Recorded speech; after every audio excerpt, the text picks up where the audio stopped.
Nega Budovstolik jangchi raqibini yerga yiqitgandan so'ng uni urishni davom ettirmadi. Vagabov va Baxudaryan o'rtasidagi jang bir vaqtning o'zida ham bir tomonlama, ham e'tiborga sazovor bo'ldi. Raqib butun jangni nazorat qildi, biroq David oxirigacha taslim bo'lishni istamadi. Jangning avvaldayoq ular orasidagi jismoniy farq ko'zga tashlanardi. Vagab bu ustunligini kuchli zarba orqali ajoyib tarzda ishga soldi. Birinchi raund o'rtasida Vagab tasodifan raqibni noqulay joyga zarba berib qo'ydi va bu uchun darhol kechirim so'radi. Bu haqiqiy jangchilarning hurmat belgisi edi. Natijada barchasi 4-raundda tugadi.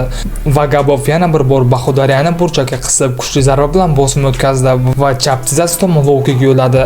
David bu zarbadan keyin to'g'ri tura olmadi. Vagab raqibni yerga yiqilganini ko'rib, hakamga ishora qildi. Davom ettirish shart emas. Ammo hakam jangni to'xtatmadi va hatto Baxudaryanni o'zi ham davom etishni istaganini ishora qildi. Shunda Vagabov jangni to'xtatish uchun shartli ravishda zarbalar berayotgandek qilib ko'rsatdi. Natija shundoq ham ravshan edi. Bu epizod esa haqiqiy sportchilar va hurmat namunasi bo'lib qoldi. Do'stlar, bu jang haqida fikringiz qanday? Kommentariyaga yozib qoldiring.